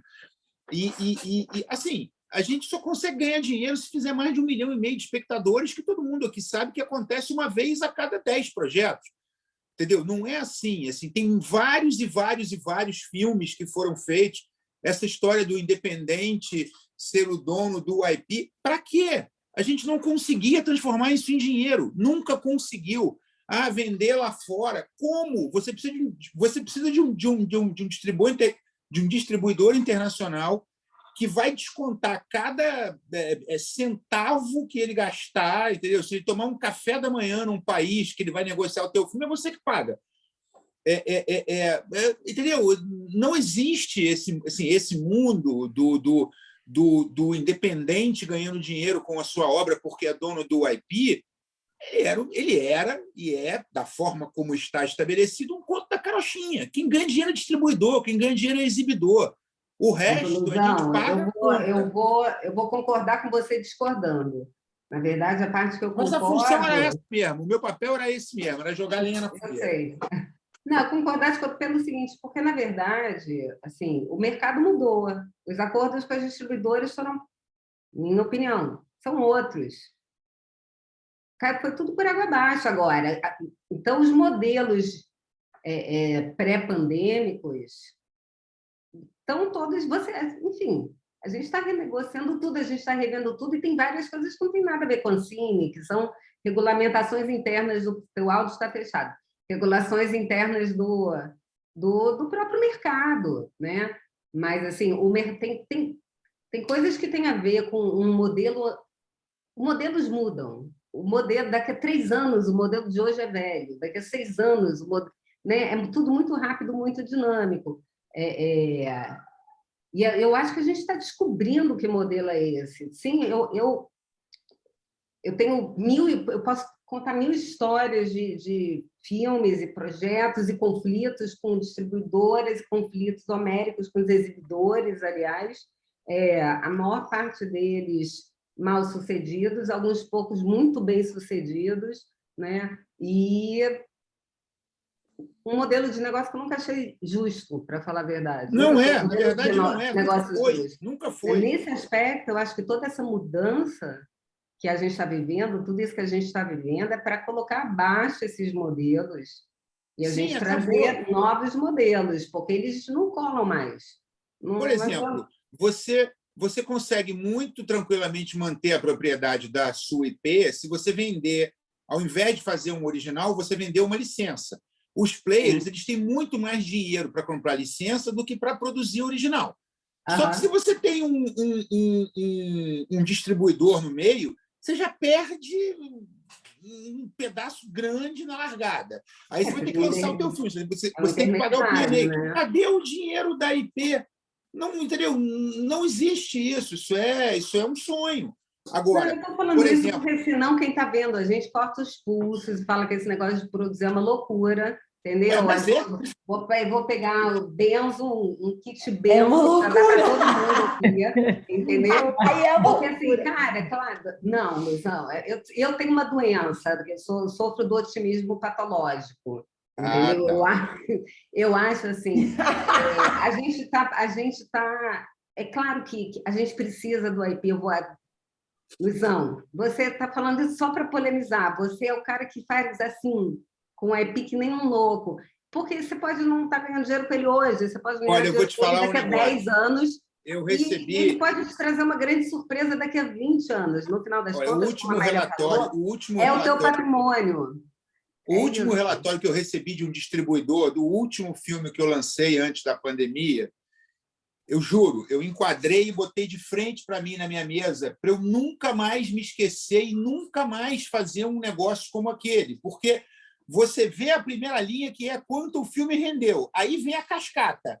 Quando chega em você, cara, juro, entendeu? Tem que pregar e botar na frente. Tipo assim, nunca mais faça um negócio como esse. É melhor qualquer outra coisa. Mas entendeu? A galinha é melhor. É isso. Entendeu? Tem certos negócios que vão mudar. E eu acho, e tem um mundo, a gente está falando de um mundo também, só um parênteses, tá? A gente está falando de um universo aqui muito específico.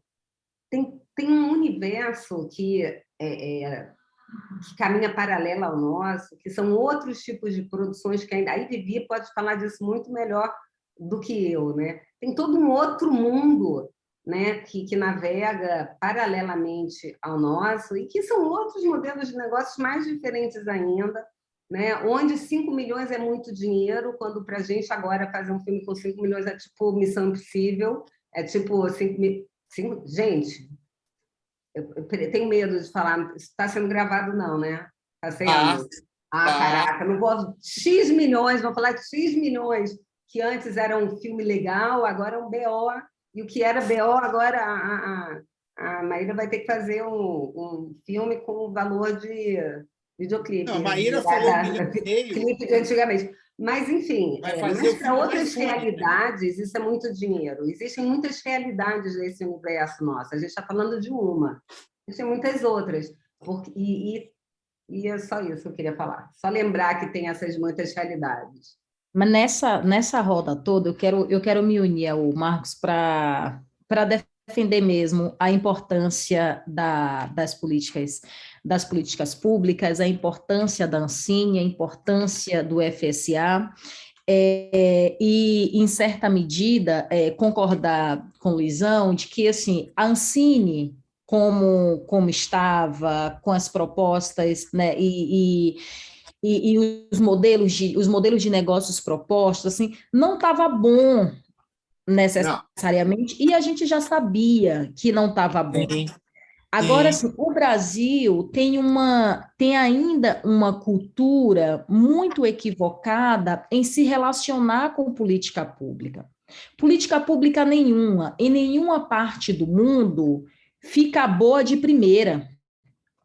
É preciso arriscar, certo? Entender durante o tempo do risco o que dá certo, o que não dá certo, se permitir avaliar e se dispor ao aprimoramento. Eu acho que com a paralisação do FSA nesses últimos 2 anos, desse jeito catastrófico que foi, e irresponsável, né? É importante que a gente diga que a paralisação aconteceu de uma maneira irresponsável.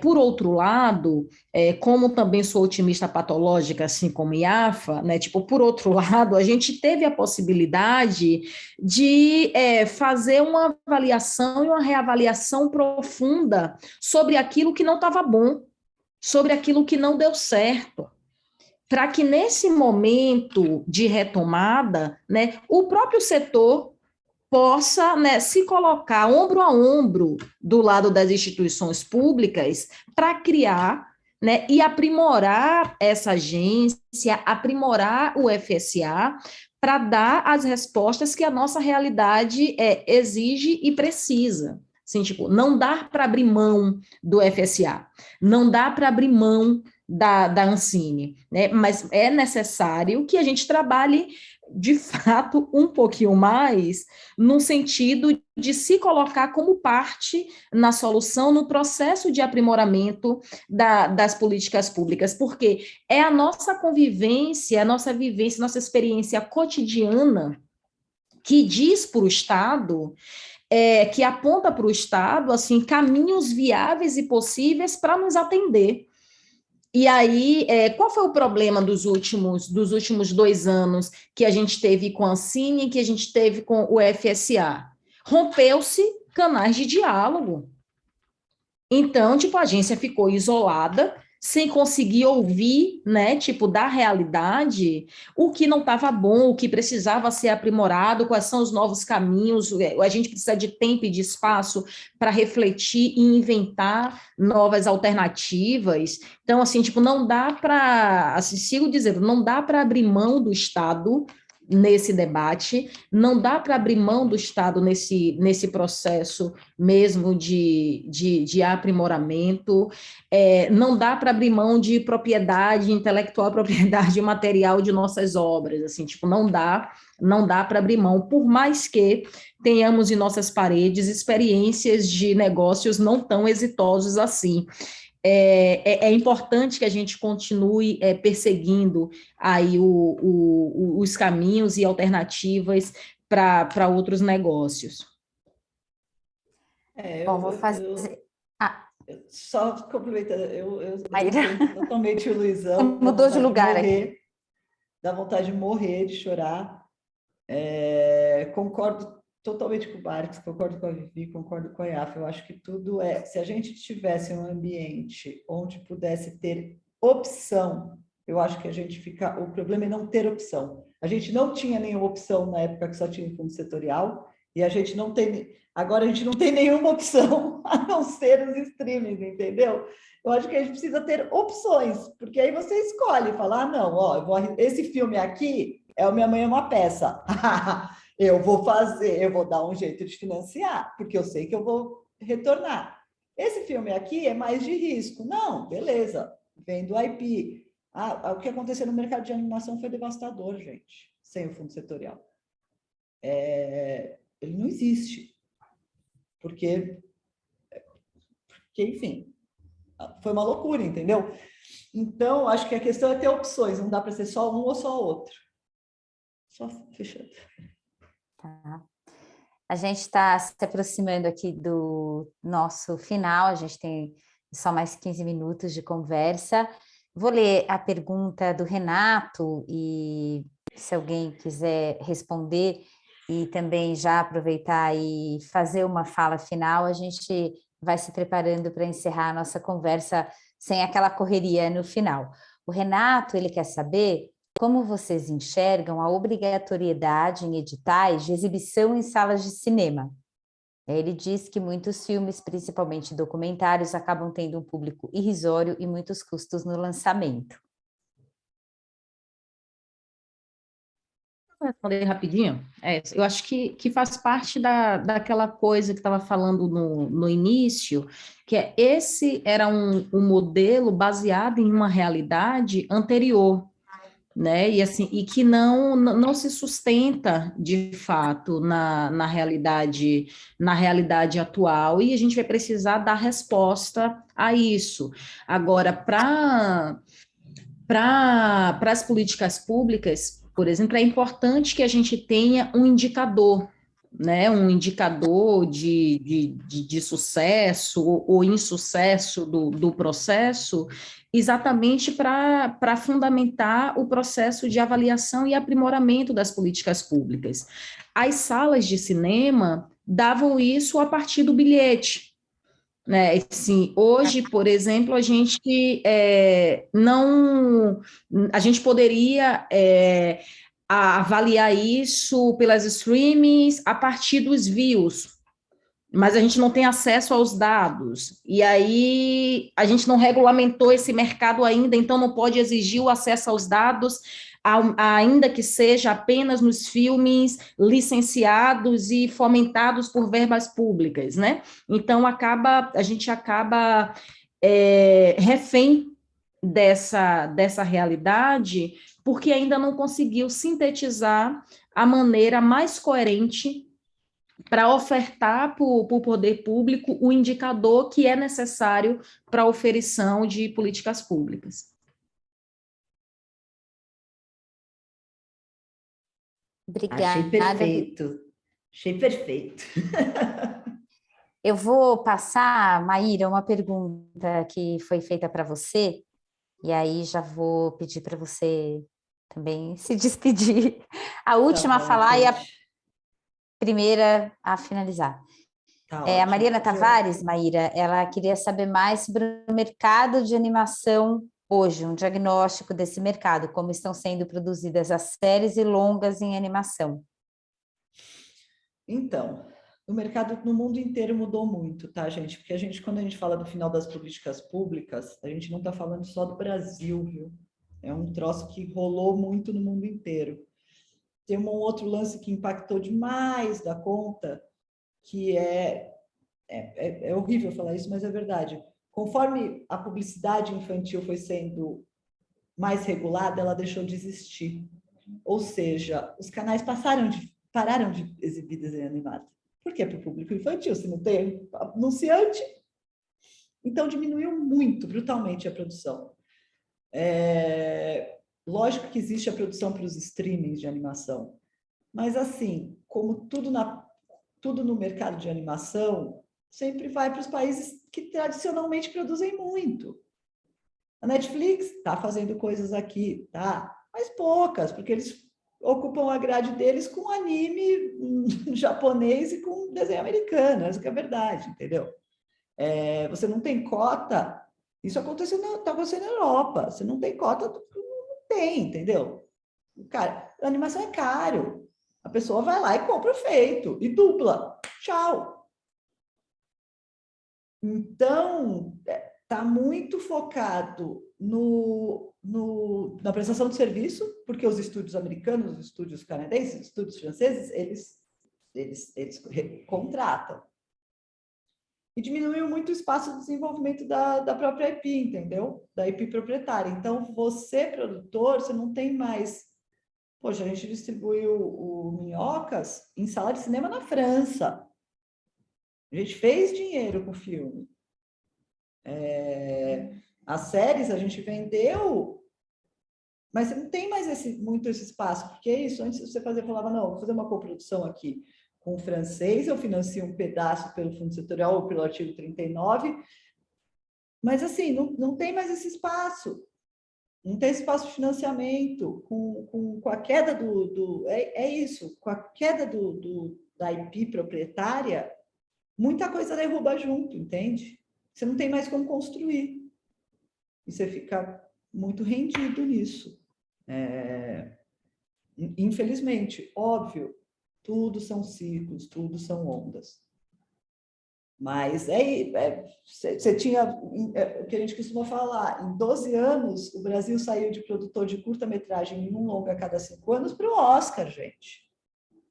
E agora tudo retrocedeu. Muito rapidamente. A gente, em 12 anos, só produzia curta-metragem e foi para o Oscar. Indicado ao Oscar. Então, está muito difícil. E é muito difícil sem política pública, sem cota de regulamentação. É muito difícil. Muitas indústrias ficam muita gente fica pelo caminho, entendeu? E, gente, sempre um debate de altíssimo nível com vocês, meus amores.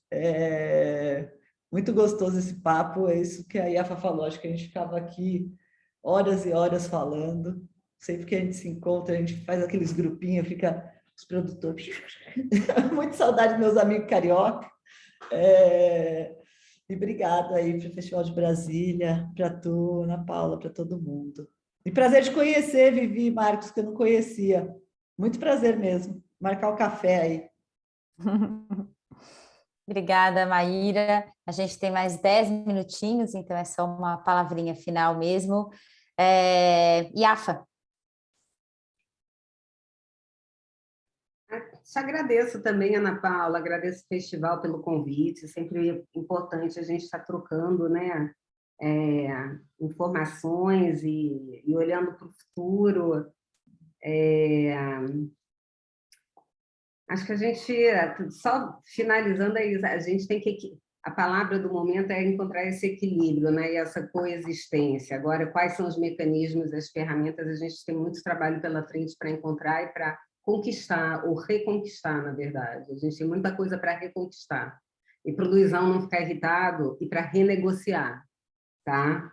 É isso. Beijo grande a todas e todos. Super prazer.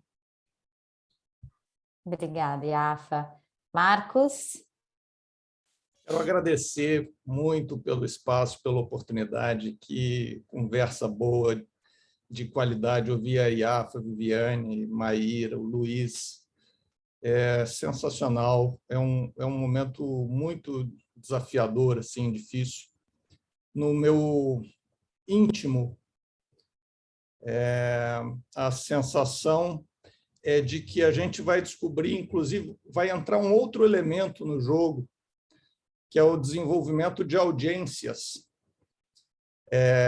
do ponto de vista do próprio produtor independente. A minha sensação é que ele vai começar a mergulhar na criação das suas próprias audiências nesse processo. Vamos ver. Estou apostando nisso. Tchau, muito obrigado. Foi um prazer enorme. E, Maíra, foi um prazer também. Viu? Obrigada, Marcos. Passo a palavra para você, Vivi.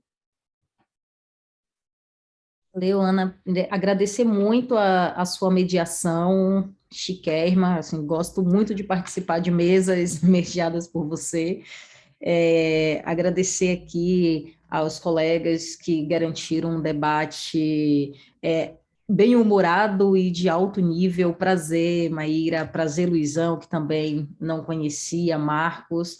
E é isso, acho que o futuro exige da gente serenidade e resiliência. E que bom que somos resilientes. Obrigada. Luiz, ainda tem tempo de polemizar, hein? Sobraram, quanto que é? 7 minutos, ó. A carga de polêmica já foi. Não, queria agradecer ao festival pelo convite, fiquei muito honrado, agradecer muito aos participantes, faço minhas palavras da Maíra, um prazer conhecer a Vivi e o Marcos, um prazer rever a Yafa e a Maíra, gostaria que isso fosse mais frequente do que a gente consegue. Obrigado, assim, eu acho que foi muito legal, um debate de nível, né? A gente às vezes se mete nos debates aí que vira uma bobajada, um besterol, uma baixaria. Aqui a gente teve uma discussão muito legal, muito enriquecedora, muito legal ouvir as visões diferentes. Obrigado por tudo e contem comigo aí, com a gente, para qualquer próxima oportunidade que vocês precisem de um polemista. para jogar lenha na fogueira. Bom, agora é o meu momento de agradecer, foi ótimo ouvi-los. Acho que foi um debate que deu a dimensão mesmo de toda essa confusão, que não tem só lados negativos, né? Uma confusão com aspectos positivos também, mas que a gente está vivendo no mercado nesse momento, e também conseguimos, nessa conversa, ver algumas janelas abertas para o futuro, e que tem muita coisa para construir. Então, a gente veio aí de um momento de muita crise, né? Foi um momento muito deprimente, acho que não tem outra palavra, que a gente viveu 2019, 2020 no audiovisual, e pelo menos agora a gente, além de falar de crise, está falando também de perspectivas, e isso já é alguma coisa. Eu faço parte desse grupo também, das otimistas incorrigíveis. E, bom, agradeço também a participação de todo mundo que nos ouviu e viu, e convido todos e todas para continuar participando das atividades do 54º Festival de Brasília do Cinema Brasileiro. Para conferir a programação, visitem o site festcinebrasilia.com.br. Boa tarde, quase boa noite a todos e todas, e até uma próxima. Obrigada. Tchau, tchau. Obrigada. Obrigado, Tchau. Ana. Obrigado a Tchau, todos. gente. Obrigada a Obrigada. você. Tchau. Tchau.